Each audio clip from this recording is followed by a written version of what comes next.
உன்னை காண பல கோடி இங்கு வாரி இறைக்கிறார்கள்.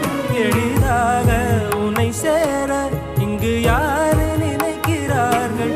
அலங்காரம் அதில் நீ இல்லை, அகங்கார மனதில் இல்லை. துளி கள்ளம் கபடம் கலந்திடாத அன்பில் இருக்கிறாய். உணர்ந்தே